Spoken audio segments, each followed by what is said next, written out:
Hello guys, magandang umaga sa inyo lahat. Ngayon ay araw ng Friday. Mag-update lang tayo guys sa EDSA traffic today.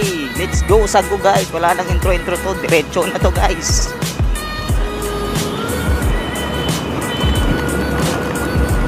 Maluwag pa dito guys, pero mamayang gabi heavy traffic na dito.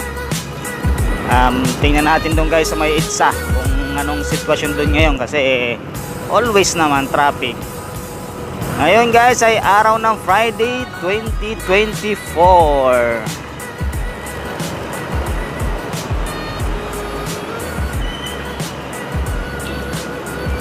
Ito guys, traffic dito.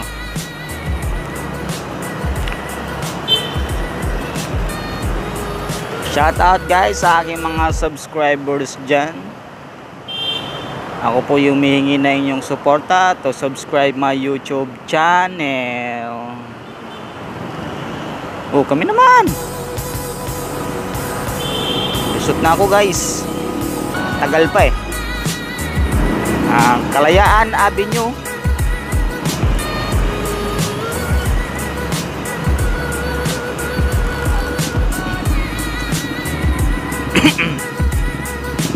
Tayo guys sa gitna, singit-singit lang. Singit-singit sa may mga singit.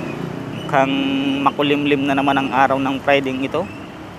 Mukhang nagbabadya na naman ang ating ulan. Mamayang gabi ka na lang ayaw umulan. Ay wag naman, kasi pagbiyahe pa ako mamayang gabi. So yung guys, stoplight. Stoplight tayo guys.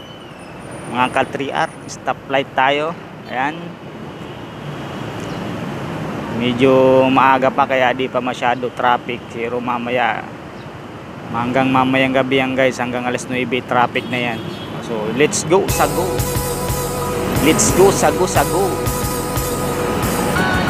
Wala na kasi tayo guys ma-content, kahit ano na lang. Bahala na si Batman.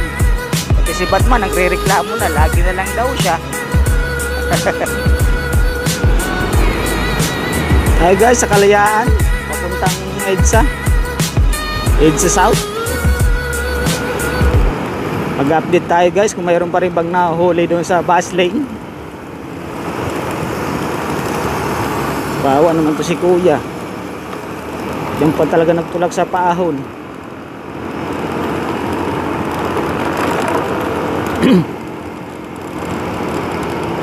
So yan nga, medyo naghihibi-hibi traffic na guys.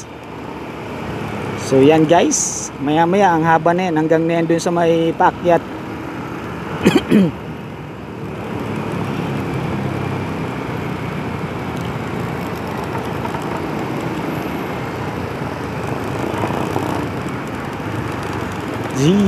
Yan, traffic na. Pag malaki guys, hirap yan makalusot. Si Honda Beat ang hari ng singit-singit. Kasi siya ang pinakamaliit sa mga Honda na ginawa. Okay rin naman to guys si Honda Beat ha. Mabilis din to.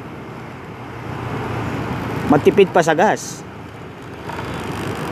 At yung bagong latest ngayon na Variant 3 ay may charger na rin siya guys. Kaya nung pumunta ako sa Honda para tingnan yung plaka nito guys, out of stock sila. Best seller sila ngayon guys, si Honda Beat, dahil sa gawang charger na. Kasi kahit ako nga nagbabalak din, balak lang guys, pero walang plano bumili.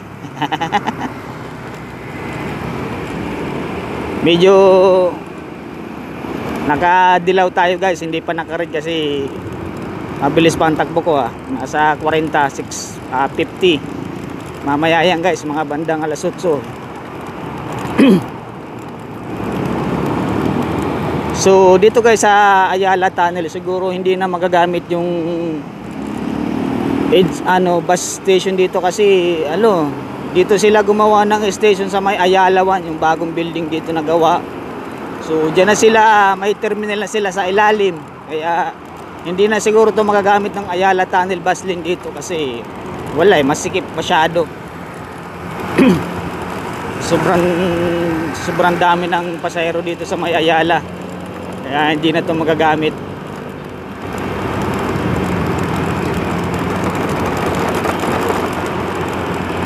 Kaya halata nila ako guys.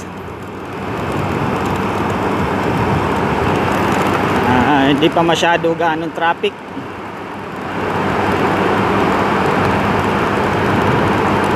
Pinaganda pa naman to guys tong anong ito. Kaya halata nila, yung nakikita nyo yan, madumi na nga eh. Dilim ah, parang di ata binuksan to ah. Di binuksan yung ilaw. Nagtitipid ata ah.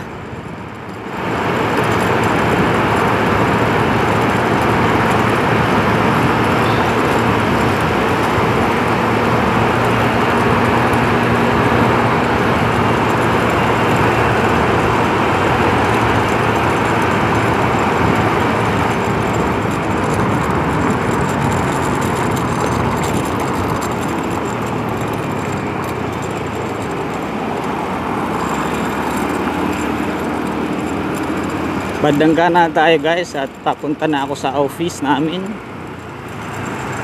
Collection din na naman tayo guys. Ang dami na naman lakad.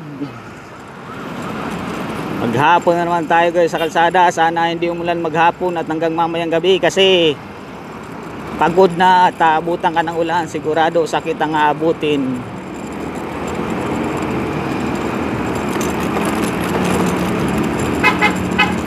Sige, ulit ka lang.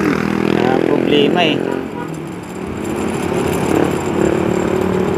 Madali ata si kuya at malilit na daw siya. Tingnan na natin dito guys kung mayroon pa rin na huli ng mga motoristang makukulit at matitigas ang bungo.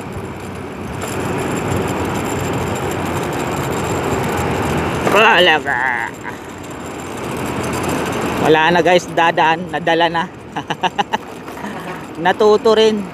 Pero mo 5,000 yan first offense, second offense hanggang 30 kiyang guys.